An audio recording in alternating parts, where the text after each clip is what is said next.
In this video, we'll be ranking the top 5 best and worst premium plants in Plants vs Zombies 2. I've done this in the past with 2 separate videos that are now very outdated due to the fact that they're not very well put together, and my opinions on this topic have changed quite a bit. So I thought there was no better time than now to remake these videos as one video. Just a quick couple of things before we start. This video only covers money premium plants. If you want to see my list on gem premiums or gemiums, I've made one too. So go look at the link in the description for that video. And also, although some premium plants are super good, they're still not worth buying. 5 USD is a lot of money to be spending on fictional plants in a free-to-play kids game, when there's already a bunch of overpowered plants you can use like Primal Potato Mine for free from the adventure mode. So yeah, don't go buying a plant just because I say it's good. Unless you've got Andrew Tate levels of cash, I would advise against buying any of these plants. And before you say in the comments, well actually you can just hack the game to get every plant for free. I know already, so you can let go of your keyboard now. One last quick disclaimer, we will be ranking plants based on their abilities at level 1 and their usefulness in the adventure mode in particular. With that being said, let's begin. Witch Hazel is a 200 Suncost Lawn of Doom exclusive plant that transforms a zombie into a mushroom within her lane or an adjacent lane every 17 seconds. Her plant food ability transforms a zombie into a toadstool. When upgraded to higher levels, she can transform zombies into stronger plants such as Fume Shroom. However, as I mentioned earlier, we'll just be looking at level 1. Witch Hazel is a solid plant, but she's missing perhaps the most important factor of any good attacking plant in Plants vs Zombies 2, crowd control. This game likes to throw massive amounts of zombies at you, making plants like Witch Hazel quickly overwhelmed since they can only target one zombie at a time before needing to recharge. This is the same reason why plants with high splash damage such as Wintermelon and Dusklobber are so powerful. Witch Hazel also takes quite a long time between transformations, which exacerbates this issue.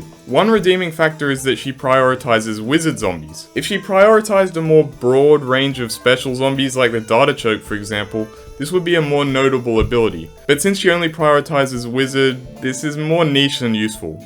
I actually featured Snow Pea in my worst premium plants video last time, but this time around I've appreciated the newfound power of this plant. Snow Pea is a 150 Suncost pea shooter that chills zombies that are hit by its peas, just like the first Plants vs Zombies minus 25 Sun. However, in 2021 it actually got buffed so that the chilling effect splashes the zombies in the same tile as the targeted zombie, and has a 5% chance of shooting a frozen pea that not only chills, but freezes the zombies in the tile of impact, completely immobilizing them like an iceberg lettuce does.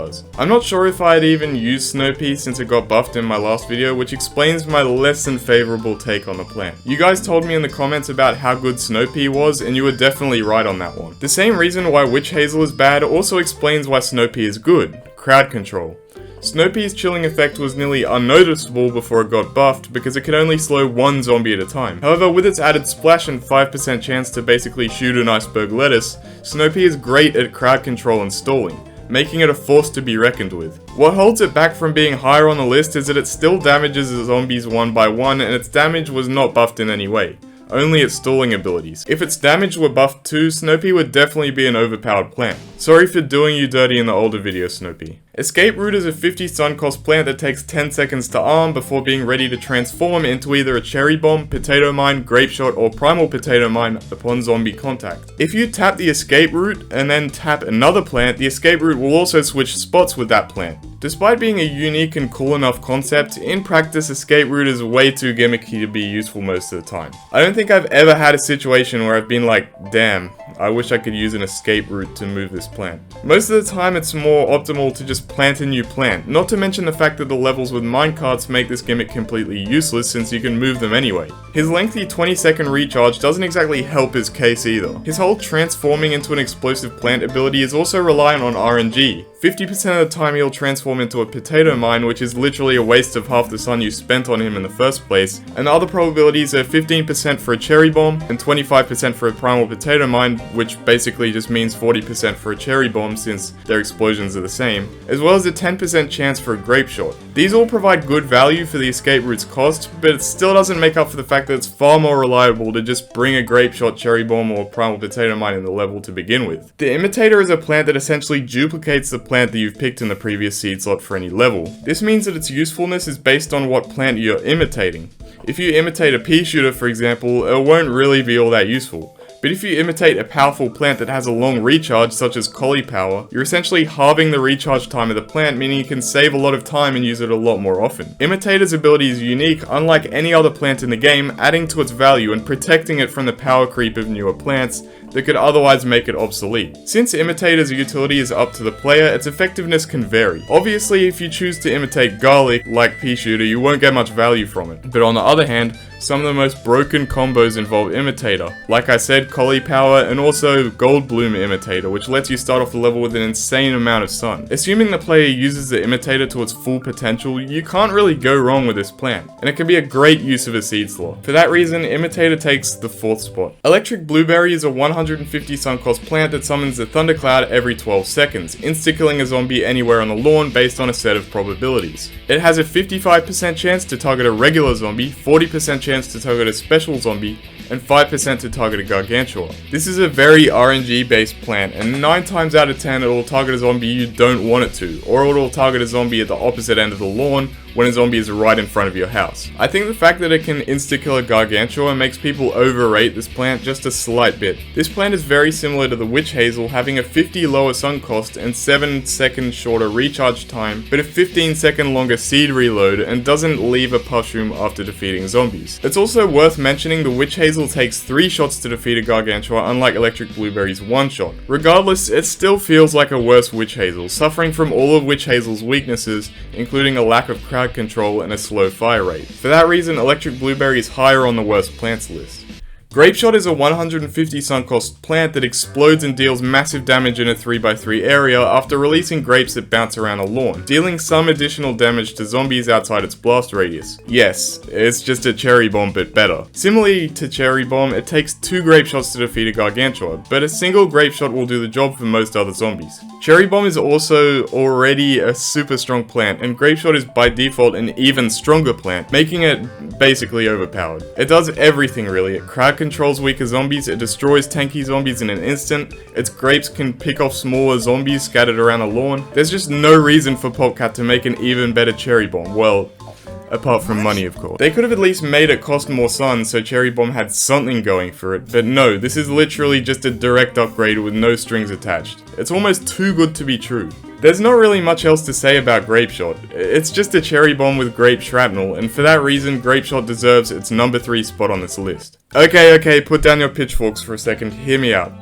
Yes, I don't like Chomper, but for the same reason as Snowpea, I might have been a little too hard on him in the last worst premiums video. That doesn't mean me and Chomper are on good terms, far from it actually. It just means that there's a plant I hate even more, which you'll soon find out. But anyway, grudge aside, let's dive into the world of Chomper. Chomper is a 150 sun cost plant that bites zombies, insta-killing them before needing to take recharge time to chew and swallow them. It can eat 2 zombies before needing to take this recharge time. However, it wasn't always like this. In the same update as Snowpea, Chomper was buffed so that it could eat 2 zombies before recharging, rather than 1 zombie. So yeah, that basically doubled its usefulness, which regrettably is enough for me to move it up 1 place. My main complaint with Chomper is that it's so vulnerable after the first cycle of zombie eating that you might as well dig it back up instead of waiting 4 business days for its mouth to open again. Yes, you can place walls in front of it to protect it while it's chewing, but at that point, is it really worth it for a plant that chews 2 zombies at a time? I mean, you might as well use all that lawn space for better plants. On top of this, Chomper can't even swallow some of the biggest threats in the game, most notably Gargantuas and mechs. As I've said multiple times in this video, crowd control is essential in Plants vs Zombies 2, and can single-handedly determine the fate of an attacking plant. Chomper is probably one of the worst attackers in the game when it comes to crowd control. So, sorry not sorry Chomper, you're still among the worst premiums in the game.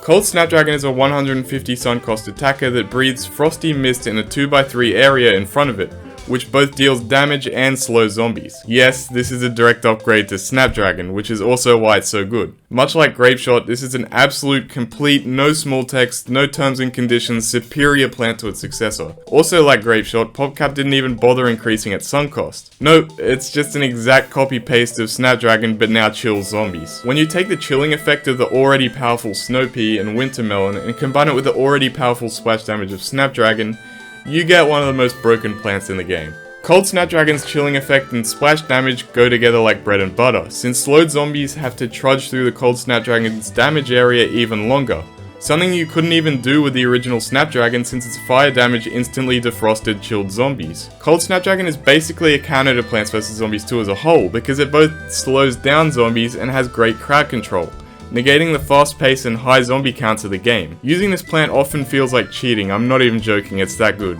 The opposite can be said about the next plant though. Toadstool is a 200 sun cost plant that shoots its tongue at a zombie within 2.5 tiles in front of it. I never really found this extra range to be very useful. I mean, it's cool enough I guess, but why? Much like Chomper, she needs to chew the zombie before being able to attack it again. However, Toadstool's chew speed is up to 30 seconds. Nearly double that of Chomper's 17 seconds. However, to make up for this, Toadstool gives you 50 sun after swallowing the zombie. I find this sun benefit to not be worth the extra sun cost and awful chew time of the plant compared to Chomper, who it's meant to be an upgrade to. But the most downright confusing part of this plant is the fact that when they buffed Chomper, essentially doubling its power, PopCap just looked over at Toadstool and said, nah. Yes, the plant who was meant to be Chomper's stronger counterpart didn't even get the buff that Chomper got. Like, come on, you're charging $8 for this thing and you're not even gonna buff it when its counterpart got buffed, and it desperately needs the buff itself. So let me recap. Toadstool is basically a Chomper that takes twice as long to chew zombies, eats half as many zombies before needing to chew, and costs more sun.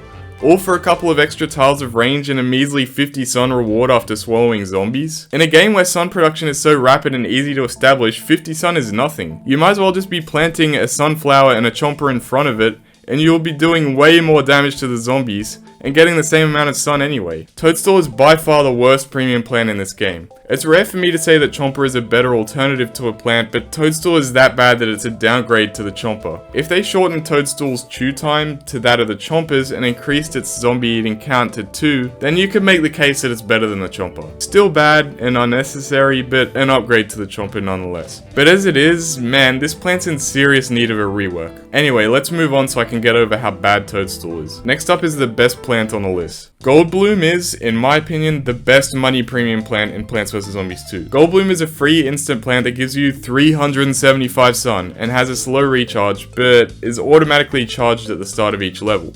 Yes, literally free 375 sun at the start of the level. This plant is so stupid. Like the electric current and Aloe, this plant used to be unlocked through an epic quest where you had to rescue it by beating the levels, upon which you'd unlock it. This is personally how I unlocked the plant, and wow, getting this thing for free felt like cheating. But sadly, now it costs money, which is why it's even on the list in the first place. Goldbloom basically advances your progression through any level by at least 15 seconds, since it lets you skip the sunflower building stage and just start off with a bunch of sun to do whatever you want. That's a column and a half of sunflowers from 400 sun, or 2 cold snapdragons, or 7 primal potato mines. Can you see why this thing is OP? I usually don't like to factor in synergies with separate plants when individually ranking them, but Goldbloom's synergy with Imitator is too good not to mention. Since Goldbloom is one of the best plants in the whole game and has a slow recharge, it's a prime example of a good plant to imitate. Imitator effectively doubles the sun Goldbloom gives, basically meaning Goldbloom gives 700 sun. That's enough sun to start off with a whole column of sun producers and attackers before a zombie even steps foot on your lawn. Or 14 primal potato mines. I think it goes without saying that this plant is among the best in the game, and after you buy it, there's basically no reason not to bring it into every single level you play. It really does make the game feel like it's on easy mode when you pick Goldbloom. So, that's the end of the list. Let me know your opinions in the comments, whether you agree or disagree. All feedback and discussion is welcome. Just remember, these are just my opinions. It's not like I'm committing a federal crime for not having the same opinion as you. So yeah, see you in the next video.